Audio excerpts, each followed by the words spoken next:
Okay, andyan na si PBBM at yung kanyang entourage grupo. Tatlo, no? Tatlong helicopter. Alright, tatlong chopper nakita natin dito. Ayun guys, Time check. Alas 8 Gs, no? Dumating na nga si ano, PBBM. Na ba si Mayor? Basti? Uban? Wala. Okay, sige lang. Basta si PBBM, sure ball nga na ano.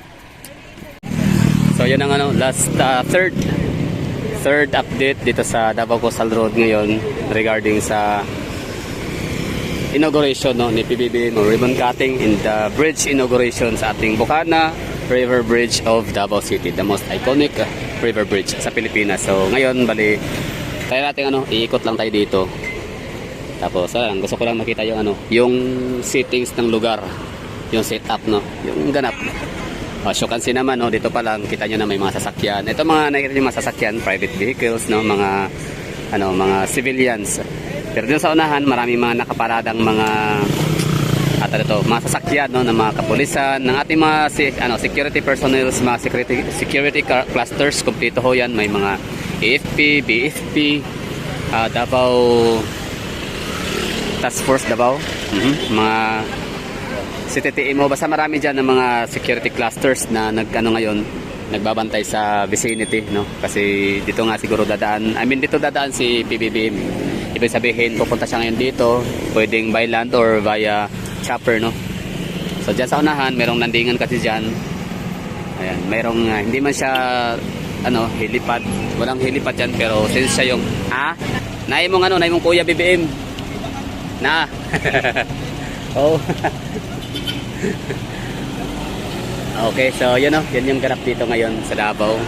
So iikutan natin ng konti doon at yan, labas din tayo kasi hindi rin naman tayo makapag-cover as a vlogger kasi nga bawal. And kahit yung mga yung mga media, pagkakaalam ko, hindi sila, siguro yung mga local media na tinutukoy ang siyang bawal din, no. So siguro makapag-cover pa rin dito lang, hanggang dito lang na area. Actually itong area dito lockdown to talaga mamaya. Oh, bali ang magiging lang, doon yata sa pinaka area na yan pwede. So tara, tingnan natin kung pwede ba tayo makapag drive papunta doon. Okay, so hindi na tayo makapag ikot doon sa area kasi bawal nga na patalataga sadya. So, wala ng taong dapat na naglalakad or nagpupunta dyan, no? Pag nakasasakyan ka pwede naman kasi nga dadaan ka lang naman kasi sadyang daanan naman talaga to, no? Coastal road, bypass road. So yung mga tao naglalakad, kita nyo dito yung mga yan papunta sa mga bahay nila, mga uuwian, boarding house. activity karon diha. Na si BBM magkuhan siya ribbon cutting sa Tulay sa Bukana. Mablihan na?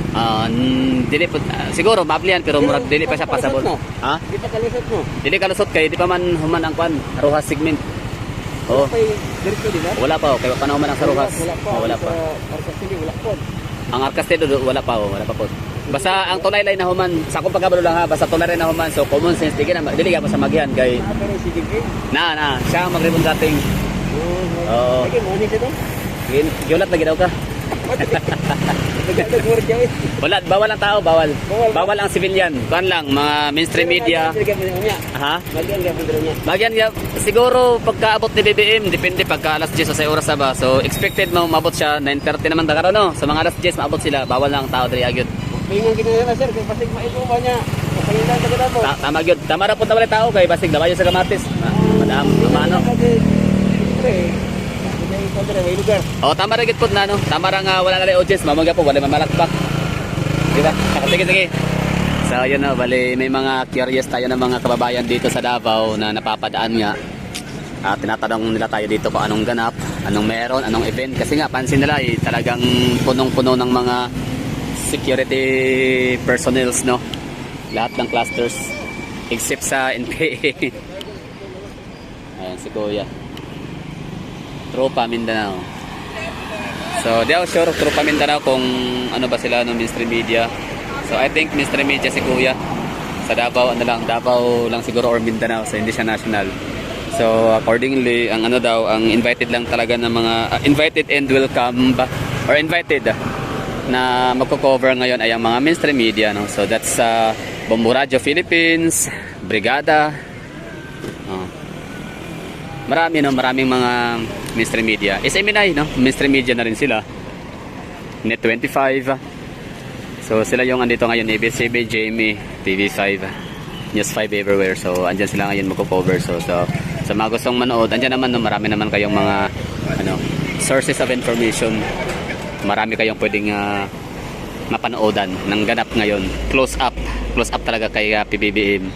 So tayo mga ordinary citizen, mga civilian, so we're not allowed vloggers. So we're not allowed na pumunta sa within the vicinity.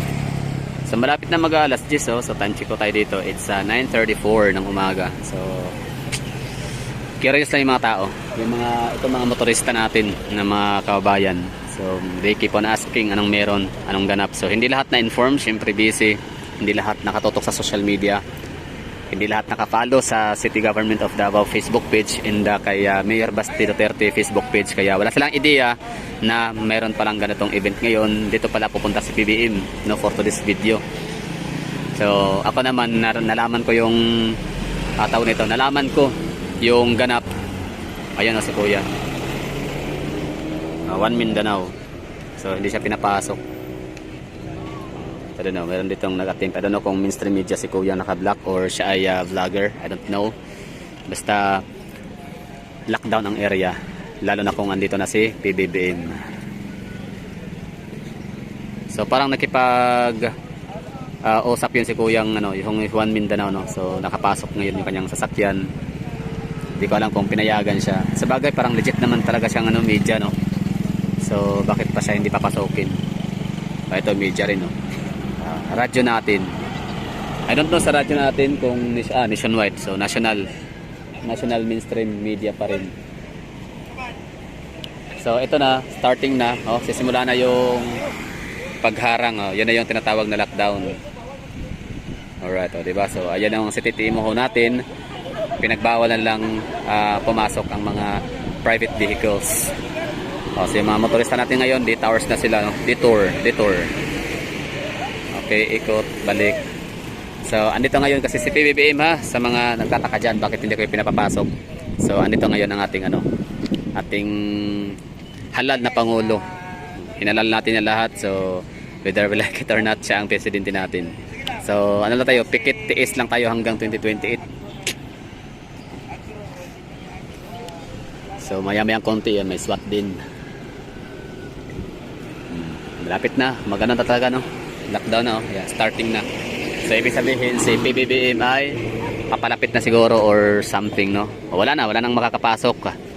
At wala na ring makakadaan. Siyempre nagtatawagan na yun doon sa kabilaan, doon sa may pinaka I think Aplaya, no? Matina Aplaya or diyan sa may Punta Dumalag.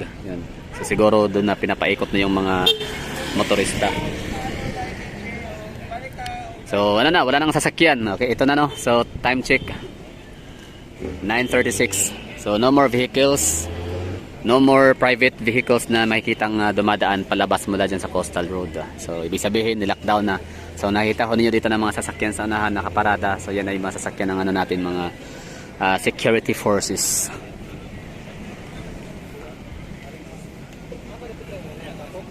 So yung ating mga kasamahang mga vlogger, so andito sila. Yan, ang tabay.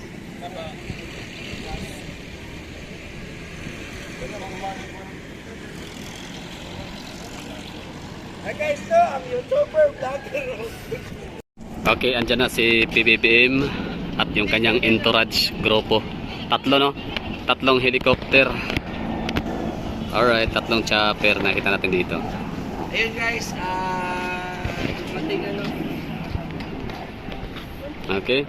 So abangan natin, no, yung anong maging ganap pa dito right after. Alright, good morning. Time check. Alas 8:10, no? Dumating na nga si PBBM. Na ba si Mayor? Basti? Uban? Wala. Okay, sige lang. Basta si PBBM sure ball nga na So nang sila, no? Naka-position na yung mga kapulisan natin dito sa Davao City. Siyempre, yan para sa possible na pupunta ng mga militante grupo. Ano ba tawag dyan? Mga protesters. Na daw protesters are expected. Tingnan mo, na daw protesta. Mga tao, magdalag placard, wala man, no? Umurag wala man, kay lockdown man. Oo, saba. Pero naka-ready sila. Para asa. Wala na, wala lang. Susuning lang, kaso lang. Okay. Para sa worst come worst, para sa mga worst na scenario, na event. Pero wala naman siguro. Davao City, peaceful tayo dito, no? So, yung connotation sa Davao City na safest city or yung talaga yung pinakakilala. Ang Davao City is the safest city talaga siya. So, in all aspects, no? So, kahit pa may mga dito, may mga VIP, PBBM, kahit pa the most hated president in the Philippines in the history.